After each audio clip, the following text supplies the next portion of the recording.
The question is that the address be agreed to. I'll give the call to the Assistant Minister for Defence. Thank you, Mr Deputy Speaker. It's a great pleasure to follow my friend and colleague, the member for Flynn, as he spoke passionately about his electorate and some of the great things around Gladstone. Can I say to the member of Flynn, I've been to Heron Island and remember my experience fondly. It is a beautiful part of the world he represents. Can I first of all thank the men and women, boys and girls, but especially the voters of the Northern Gold Coast seat of Fadden, for once again entrusting me with their vote and their representation in this, the House of Representatives of the Australian Parliament, now for the third term. It is an honour to represent them, and I look forward to working as hard as I can to represent their hopes and their dreams, their aspirations and their challenges in this great place of democracy. It's certainly an honour also to be a member of the government as the Prime Minister's Assistant Minister for Defence. I think it's appropriate, though, that I start my address in reply to Her Majesty, or to Her Excellency the Governor-General on behalf of Her Majesty the Queen of Australia.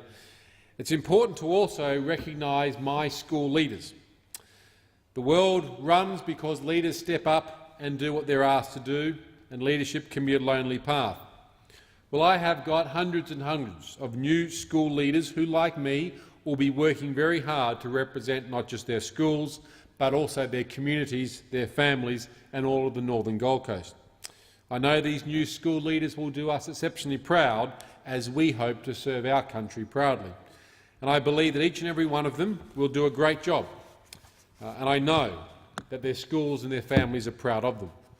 Make no mistake, these young leaders of our schools today represent 100% of the future of our nation. Their exciting leadership journeys have just begun. And I look forward to one day one of those young leaders, or if not more, taking a role in this House. As Parliament begins and we debate the great issues of our nation, let me say to these young leaders, leadership means speaking up for those who can't speak for themselves. It means the tough questions and asking them when others won't. It means difficult decisions and making them when others won't. And it means realising that the popular choices are rarely right and the right choices are rarely popular. Everyday leadership begins with the I will challenge. I will achieve things. I will take ownership when things go wrong. I will look to give credit when things go right. Leaders should mentor, they should encourage, they should lend support, they should care for the less fortunate. Let me say to these young leaders in the Gold Coast, people don't care how much you know until they know how much you care.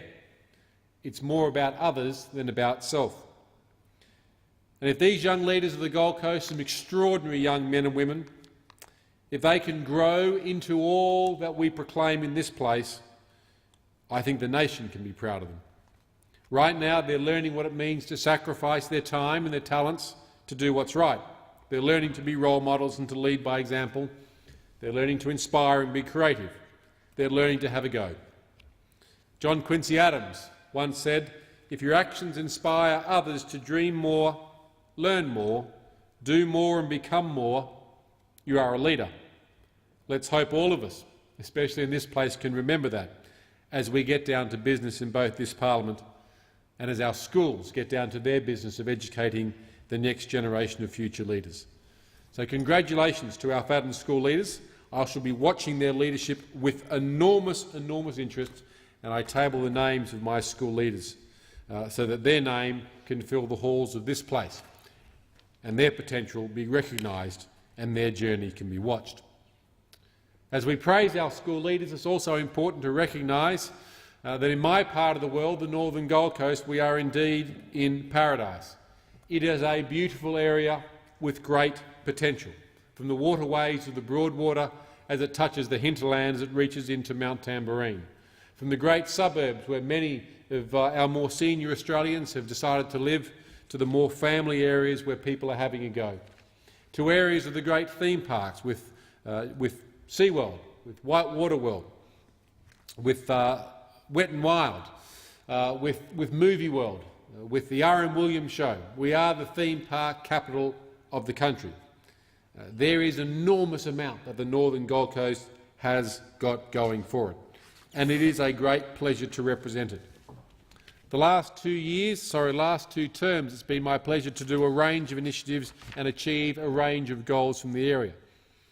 We've been running for the last 5 years our Fadden Seniors Expo, which is designed to place a one-stop shop for senior Australians to come along and receive information about the services that are on offer and what they can expect. The opposition leader, now the Prime Minister, has been twice. The then Shadow Minister for Seniors, now of course our esteemed Speaker, has been 3 times. The Deputy Leader of the Opposition, now the Foreign Minister, has come along. Over 10,000 individual seniors have been through our Seniors Forum. 12,000 sausages cooked by community groups including Lions and Rotary, 15,000 bottles of water, well over 300 exhibitors, thousands of muffins, I'm sure well over 5,000 pieces of fruit. We try and provide not only a free lunch and morning tea, but an avenue to connect in friendship, to learn about services and to enjoy our latter years in life. It's been my pleasure over many years to run our Fadden Volunteer Awards, recognising hundreds and hundreds of the great unsung heroes in our community, those people who are the glue that keep communities together, the people that have given over 300 times donations of blood, people who've spent 60 years of their life advocating for road safety, people that have served the likes of St Vincent's, Red Cross or the Sallies for over half a century. These hundreds of local volunteers in our community do an outstanding job, and the Fadden Volunteer Awards are all about recognising them. It's been a pleasure to give over 100 local sporting grants to recognise wonderful young people who are reaching and trying to reach their maximum potential in sport, each receiving a $500 grant. I've signed over 5,000 birthday and congratulatory cards and as many anniversary cards and other terms to say well done, thank you for your help and community. I've been proud to provide $70,000 to the local men's shed at Labrador for the great work they do in reaching out not only to the men in their community, but on school days, on certain afternoons, they bring in those marginalised students from the community as well and involve them, engage with them and assist them. $45,000 to the local Labrador Cricket Club on an iconic piece of ground that frankly needed a fence. And for those of us who enjoy a good game of backyard cricket, it's a good game because the backyard stops the ball from getting out, except every now and then with that mighty stroke that puts it through the neighbour's window. Well, the Labrador Cricket Club doesn't have a fence, and getting the ball from the local trees and swamp is particularly painful, and all politics is local. We're going to build them a fence. It's been great to give thousands and thousands of dollars to the Australian Business Week, and I'll continue this year as well, being the major platinum sponsor for the Australian Business Week, which is about taking a program into schools to teach them business principles, financial principles. This year it's all about manufacturing. It's great to give thousands of dollars to various P&C committees, their fate. I think last year was Bigger Waters' fate for $1,000. Money for the Scout Group Easter raffles, for their Livingston Christian College spring fairs. It was fabulous to buy a vehicle, $9,000 or $10,000 for the New Life Food Barn. They run a food bank that provides free or food parcels for about $5 or $10 for, frankly, families that can't afford it. And they wanted to deliver to more senior Australians and other families that couldn't get down to the food bank but didn't have a refrigerated vehicle. So we all dug deep and bought them a refrigerated vehicle, simply so they could now increase their food parcel deliveries from a couple a week to hundreds and hundreds of food parcels a week to Australians in the northern Gold Coast who frankly just couldn't get there to get food parcels. Like all things, if there are community groups that don't have shade on weekends, more than happy to provide marquees, as we did for the Pacific Pines Netball Club, for the Migrant Centre and for the Ugandans in Queensland to assist them with their community activities. It's been a joy over the last few years presiding over 300 people becoming citizens. And I enjoy running the Northern Gold Coast citizenship ceremony there with the Helensvale Lions, who do an absolutely amazing job. They do all of the work pulling it together, all of the work with the community, all of the work liaising with the Department of Immigration, and allows me the opportunity to actually run it on the day as the presiding officer, only because of the magnificent work that the Helensvale Lions Club does. It is the biggest citizenship ceremony now in the Gold Coast, which is the nation's 6th largest city, which is really quite phenomenal. Can I also thank a few people who were instrumental in terms of the last election, the election where the Abbott government got a resounding victory. The Labor Party reached its lowest primary vote in, goodness, almost 100 years. But so many people were involved. Can I thank those that manned booths? Peter Grant, Glenn Snowden, Horace Wright, Robert Schweizer, Peter Stitchcombe, Bev Gordon, Kyle Chaplin, Bill McMahon, Pam McMahon, Natalie Davis, Richard Townsend, Neil Lenny, David Callard, Alina Gold, Mark Tull, Rick Martos, Michael Mills, Ray Mills, Jeff Rossman, Kerry Knight, Phil Hunniford, David Huth, Dominic Loomis, Howard Elms, Grant Kemble, Phil Lovell, Peter Cochran, Alan Smith, who's also the FTC chair and did a fabulous job, Adam Brereton, Jane Stackpole and her husband Alan Blakely, who did an amazing job out on the western side of the electorate, Greg Ziff, Ross Linton-Smith, Dean Neal, Niall, Ross Clement, Daryl McConaughey, Con Pandalakis, Gunter Pfizer, Jan Monument and Craig Monument, Mark Hatton, Paul Shelley and Karen Robertson. They went out of their way to assist during the campaign. They worked hard and they assisted with another great victory on the northern Gold Coast. Can I thank the fabulous team at New Life Food Barn, who also came round and fed and watered volunteers and those working on the day. And we intentionally packed enough food and enough water for every single volunteer from every single political party at every single booth. Whether you were with the Liberal National Party, the Labor Party, the Greens, the Katter Party, Clive Palmer, you were fed and you were watered by our team, because democracy is important. We want people to come out. We want them to participate in democracy, and it was a great pleasure to feed them all, the whole lot. And it was great to see New Life Food Barn that every day feeds the homeless and the hungry and the disadvantaged. It was great to be able to pay them well and truly over market price, because I wanted that money to go back into the services they do, and that was intentional. But I wanted them to feed everyone and to send the message that that's what we do in Australia. Thank Peter Campbell for all his work, and Kay Hobson, who were instrumental in getting out and about and making things happen, and over 400 other supporters, other volunteers who work day in, day out, believing in us as the government and believing that there is a better way, of governing our nation. As the Assistant Minister for Defence, my job now is to work with the Minister of Defence and the Prime Minister to ensure our Defence Force is capable of achieving a disproportionate strategic combat effect on the battlefield. The first priority of any government is national security, and it pains me to say the last 6 years of Labor saw that first priority relegated down. During the latter years of the last government into the campaign, we produced a book, the Little Book of Labor's Defence Backflips, just to highlight the sheer difference between what the last government brought and what this government brings.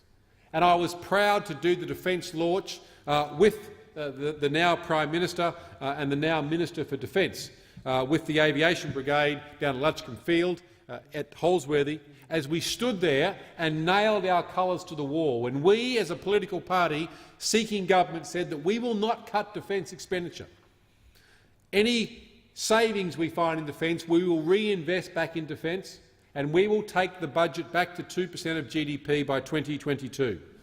What that means in dollar terms is that we will put up to $25 billion back in to take the budget back to 2% of GDP, because right now it's 1.58% of GDP, the lowest level since 1938, and the former Labor government ripped out $25 billion. The last Labor government said they'd give budget certainty, but they reduced the level of GDP spend to 1938 levels. They said they'd have a completely committed and funded white paper, but the funding for their white paper in 2009 was 1.5 pages, and their white paper in 2013 generously was a joke. We will have a properly funded white paper delivered by March 2015. We will have a force structure review properly attached to the 2015 white paper. The Labor government's last white paper had no force structure review attached to it. It had no approved defence capability plan. In fact, the defence capability plan right now is the one from 2009. because Labor couldn't even get round to endorsing one in 2013. We will ensure that we get that funding guarantee back up to 2% of GDP. We will ensure that what we put in place is properly costed and properly funded.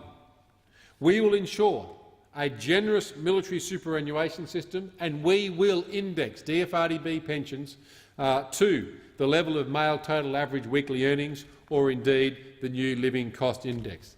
The Labor government indicated they would do that in 2007 and delivered nothing. We will deliver it. We will deliver indexation for our veterans. We will do it in the first half of this year. It will be budgeted for. It will be in the May budget. It will start in 1 July.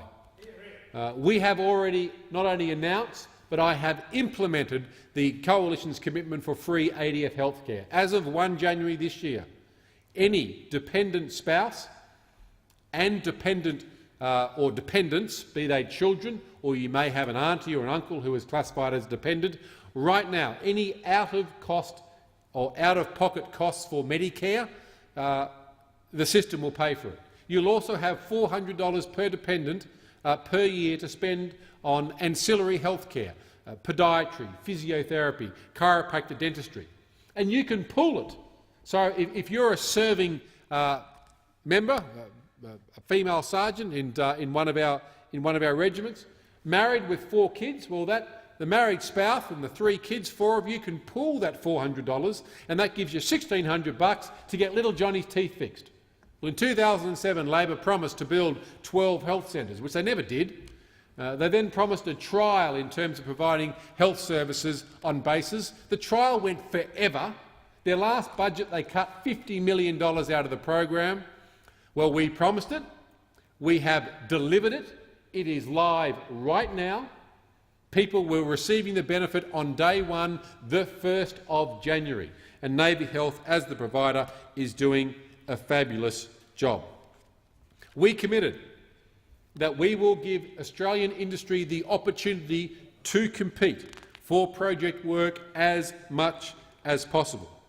Unfortunately, something like 5,000 local Australian jobs in small to medium enterprises have disappeared over the last 6 years because the Labor government, or the previous government, simply ripped money out of defence and has left us a procurement bow wave that we'll have to deal with. It is an unmitigated disaster, the problems in procurement that have been left for us. We take the defence of our nation seriously.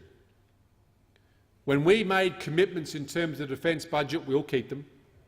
When we made commitments in terms of ADF healthcare, we have already implemented them. When we made commitments in terms of properly indexing DFRDB, we will legislate for that in the coming months to allow it to be in the budget and to allow it to start in 1 July. When we made commitments that we have backed up subsequently for defence industry and giving defence industry a level playing field, we mean it.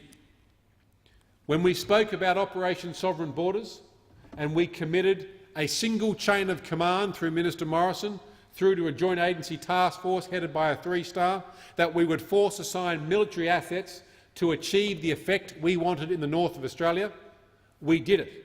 We committed those assets and kept them committed there to achieve the strategic effect, which today I think is 76 days with no successful people smuggling ventures. We will continue to keep our commitments in terms of defence. It is a great privilege for all of us to be here in the House of Representatives, and I know every member here in the House, all 150, count it a privilege and seek to serve their constituencies as best as possible. I am no different from others. I seek to do my very best here to represent my constituents to the best of my knowledge and to represent the government as a minister to the best of my ability. Let me thank once again the constituents of the Northern Gold Coast for their hard work, their faith and their commitment in me, and I certainly won't let them down. I thank the Assistant Minister.